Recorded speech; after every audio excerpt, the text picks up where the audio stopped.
Senpai no Ike. Kita akan membahas seputar Jepang ataupun hal-hal lainnya yang berhubungan dengan Jepang. Salah satu alasan orang-orang pengen ke Jepang, terutama cowok, pengen dapat cewek Jepang, pengen nikah sama cewek Jepang. Oke, kalau alasannya emang karena kamu suka sama cewek Jepang karena lucu-lucu gitu, cantik-cantik, putih-putih, oke. Tapi kalau misalkan alasan kalian, ada banyak juga yang komen kayak gini, cewek Indonesia ribet, cewek Indonesia banyak kode, cewek Indonesia gak jujur sama perasaannya, gak bisa ngungkapin perasaannya misalkan, atau ya udahlah banyak lagi cewek Indonesia ribet intinya. Kalian salah banget. Kenapa? Cewek di belahan dunia mana aja menurut saya sama. Atas pengalaman pribadi, cewek Jepang ribet juga, kodenya susah juga. Kalau misalkan kalian gak mampu paham kode atau ribetnya cewek Indonesia, kalian gak mampu pahamin itu, apalagi cewek Jepang. Cewek Jepang bukan cuma kode, bukan cuma ribet, tapi bahasanya juga beda. Ya kan? Bahasa dan budayanya itu 100% beda sama Indonesia. Yakin mampu buat pahamin itu. Tapi selama ini saya kenal sama cewek Jepang ramah-ramah aja ya. Kebetulan. Dan lagi satu, kalian di sana itu orang asing. Kalian kalau misalnya ketemu orang asing di Indonesia dan orang asing itu pengen temenan sama kalian ramah nggak? Pasti ramah dong. Gak mungkin dong kalian jutek. Ada orang asing nih, misalkan orang Jepang di Indonesia, pengen temenan sama kalian nih, ngajak ngobrol ke kalian terus. Gak mungkin dong kalian ngeladenin. Pasti kalian ramah lah sama mereka.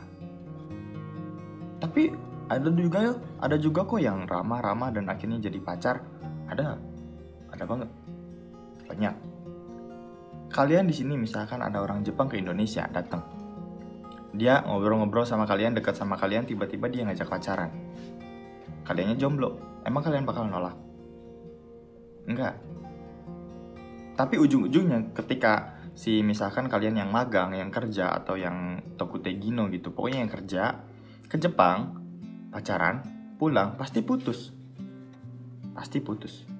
Karena emang pacarannya emang gak ada masa depannya itu. Kalau niat kalian cuma buat pacaran, buat senang-senang di sana, oke. Tapi kalau buat nikah, ya pikirin lagi. Kalian harus benar-benar nemuin pasangan yang emang benar-benar mau nikah sama kalian. Dan kebanyakan gak mau diajak ke Indonesia, kebanyakan maunya di Jepang. Otomatis kalian yang harus pindah ke warga negaraan ke Jepang, ya kan? Seperti itu. Tapi kalau balik lagi, kalau misalkan tujuan kalian nikah sama orang Jepang itu karena orang Indonesia ribet, enggak, orang Jepang lebih ribet kadang-kadang.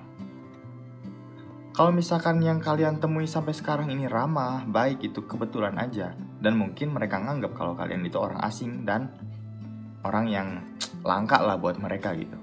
Ya sama kayak di Indonesia lah, kalau misalkan ada bule pasti kita ramah lah sama dia. Ada bulenya asik gitu ngajakin ngobrol, gak mungkin dong kita jadi musuhin mereka atau kita jutekin mereka. Apalagi kalau dia ngomongnya pakai bahasa kita. Sama kayak kita ngomong pakai bahasa Jepang, walaupun acak-acakan, orang Jepang bakalan seneng buat ngeladenin kita. Sama kita juga kalau misalkan ada bule yang ngomong pakai bahasa Indonesia, walaupun acak-acakan pasti kita ladenin. Ya kan? Jadi kalau misalkan kalian pengen nyari pasangan orang Jepang cuman karena orang Indonesia ribet, mundur aja. Kalian bakalan nyesel ketika orang Jepang ternyata ribet juga. Tapi orang Jepang baik. Emang orang Indonesia gak ada yang baik? Tapi cewek Jepang lucu. Emang cewek Indonesia gak ada yang lucu? Gak ada yang cantik gitu? Yang ribet banyak. Ya banyak, itu kan tergantung orangnya. Ribet atau enggaknya itu tergantung orangnya sebenarnya. Dan tergantung siapa yang nerima. Kalau misalkan kamu udah benar-benar suka, kadang-kadang sesuatu yang sangat ribet pun gak kamu anggap ribet. Tuh. Jadi kalau misalkan kalian emang masih kekeh gitu tuh, enggak, pokoknya cewek Indonesia ribet, mungkin kalian gak laku aja di Indonesia. Serja, mata, aimashou.